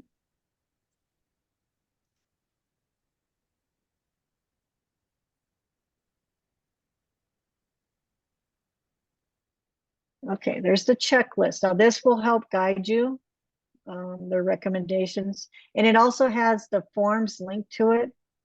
Within there, the IRB website is linked there. So it's kind of helpful with all the links in it. And when you get to the end, we'll go over next time, all this grad studies checks and processes. That takes a while too. So even though you passed your final defense, now you have to go with grad studies, get it all cleaned up, get it ready for publications. So they might have you do something further. Now, most of you had done your student review, right? Your program review with your dissertation chair. They signed that form, they turned that in, you got all that in. It's very important. We've got a good, doctorate team, and they're trying to get very organized. We're going through accreditation, and they're trying to make sure that all the forms are all in and they're all electronic. Before we were paper-based, and then some of the chairs had it, and, something else, but they're really doing a great job of trying to organize everything and get it electronic, get it all nice and neat. So we don't have to hunt for your forms at the end when you get done. Okay, so try to follow that process of doing Adobe Sign. It works really well with your chair and your committees, especially. Sending it through emails, sometimes you get delayed by one committee member and then we can't move forward.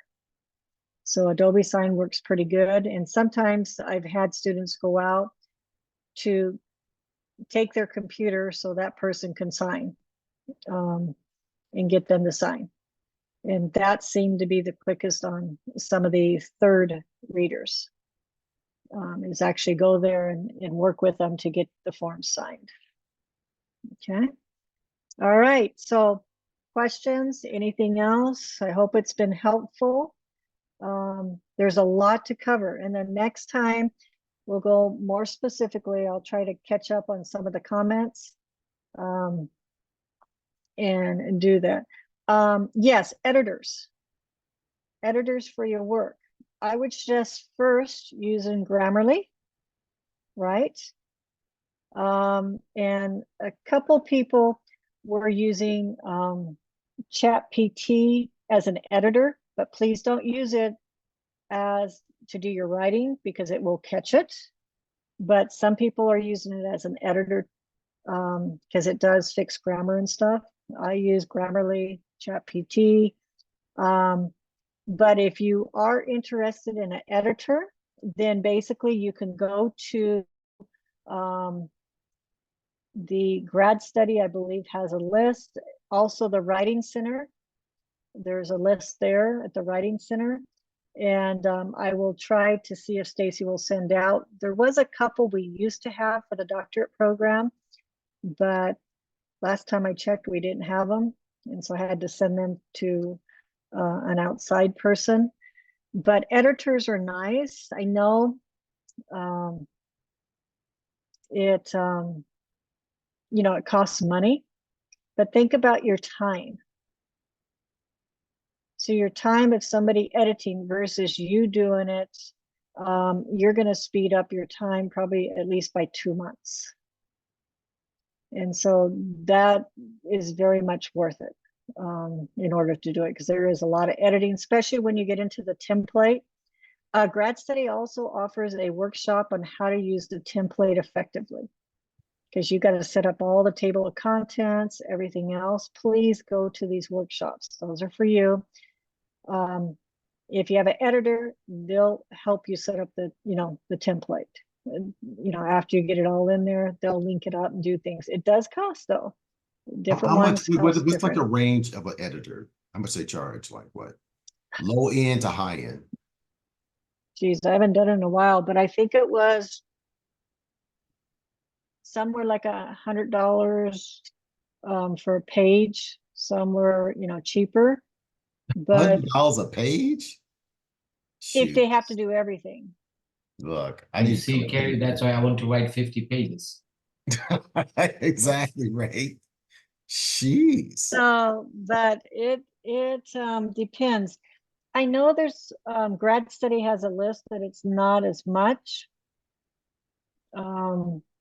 But it is worth it, you guys. I mean, I'm just telling you because it really helps getting it done if you can do it. Otherwise, what I did, because I wanted to learn, I wasn't a real good editor or writer, so I wanted to learn how to do it better. So I did it myself, but it, you know, it took a lot of work, and I still had somebody else check it.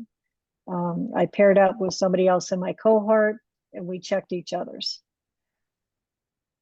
So, but if I had to do it over again, I would use an editor. I've seen the difference. I have seen the difference, and, you know, less work on you. So if you can, that would be great. If you use, you know, Grammarly, ChatGPT to get it where you want, and then that final push, then have them go in. They don't have as much to do, right? More pages they don't touch, they don't charge you for. So you try to do as best as you can and then get an editor. Okay. Questions? But I'll see if Stacy will send that out. Dr. Sumbera, I have a question about the IRB. I'm so sorry. So if I'm doing everybody has to submit an IRB. Okay, even for my testimonial or self. Okay. Even if you're doing an ethnographic, Okay. everybody has to do an IRB. But we don't submit RB until we finish, get approval from the chair, correct? Mm-hmm. Okay. Yes, you have to do your proposal, you get approval, and then they'll tell you, yes, you can do your IRB now. Okay. The reason being, the university, because you're an EDD student, they want to make sure that everybody knows the process, you know how to do your research. That's part of basically, I think in there you can put that that's the kind of study you're doing. But we should be working, we should be taking the certificate class now, correct? Yeah, I would. Yeah, okay, copy that. Let's see, David, if we did the city training in 2017, yeah, you would have to be doing it again, 2017. So I think it's every 5 years you have to take it. Let's see if I have anything else.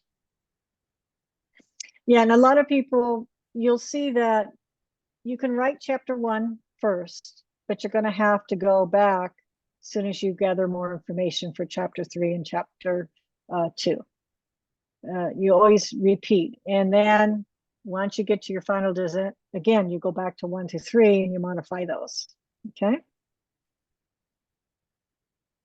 All right, you guys. All right, so we know the difference. We know how to paraphrase. We know the difference how to do that literature review writing, really synthesize. And again, it doesn't have to be long. We just have to be able to analyze that data. You're the researcher, you're analyzing it. What key components do you need in that lit review? The other ones, get rid of. You don't need those if they're not doing anything, okay? All right, I'll hang out if you have any other questions, but thank you for being here. You guys are wonderful. I got the recording, so we'll also post that once it folds out tomorrow.